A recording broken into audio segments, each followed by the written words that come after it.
Good evening, guys. Here it is, October, and we're going to go pick the garden. Thanks for joining me. This is John from Amen Acres Homestead, and I'm going to set you up and we'll get to picking.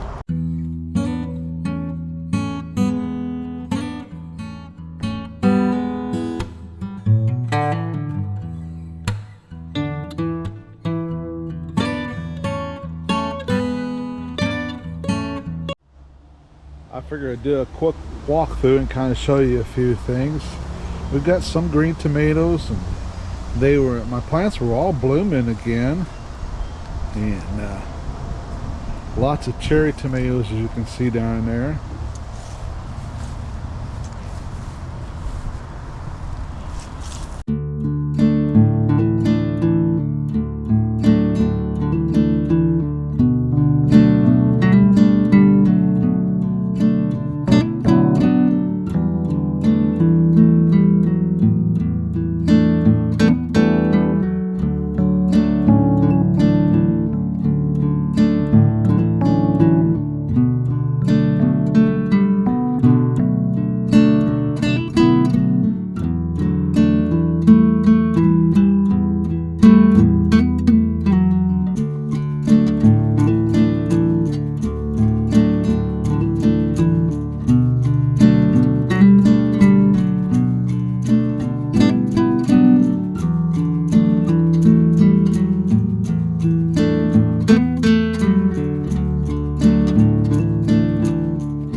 Well, guys, got a pretty good bowl for this last harvest.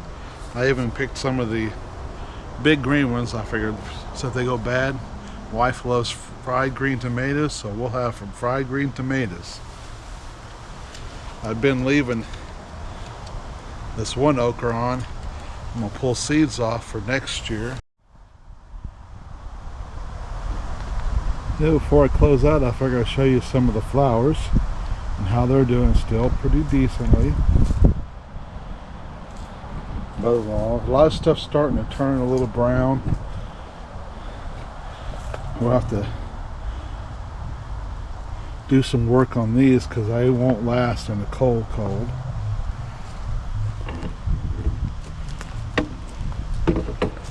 My elephant's ears will definitely be hurt by this weather. We'll be taking the Einstein begonia in size.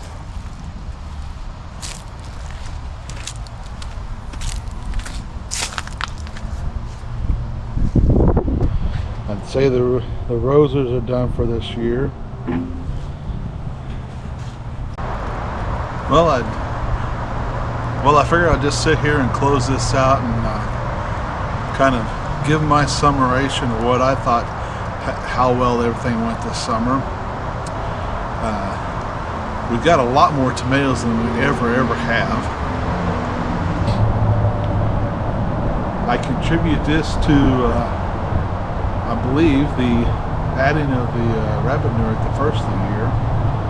What I'm going to plan on doing is go ahead and let the plants, if they die, if they frost this weekend, but here in the next week or two, I'll probably go ahead and pull all the plants out. And I want to go down and talk my cousin out of some more rabbit manure so I can put on the top of everything and kind of let that sit through the winter so they can try it all again next year. I want to try a few more different things, different plants next year, and I want to do things a little differently. One of the things that give me a little trouble, I thought, is the companion style, which is a good thing, but when you're doing them in a pot like that, I don't believe there's quite enough room for having more than one of some kinds in together. My cucumbers come up pretty good, had pretty good cucumbers on them, but the peppers seem to kind of not do real well. They did okay, but they didn't do real good in the shade. I believe they was just covered up so much. I like the zucchini, and hopefully I can do 2 more of those next year. Try to add some more pots in and everything, and just keep going and growing. One of the things that I really enjoyed about this year was actually getting tomatoes this year. It seemed like the area we was at just wasn't real good. I didn't get to film it, but during the hottest part of the year I actually was able to buy a little watering system, and that way I could keep water on. That's the one thing that I really think is very important, that if you're going to do a container garden, it's one of those you've got to keep them watered every day. Early part of the year, every day was okay, but during that hottest part of the year, that every day just helped them out so much more. So I hope that this summer was a good time for you guys to go through the garden with us, and hope you'll join us, subscribe us, hit that like button down there in the corner, and hit the notification bell, and we're going to try to be putting out some videos. I want to thank you for watching us, and keep doing what you can where you're at. Thank you.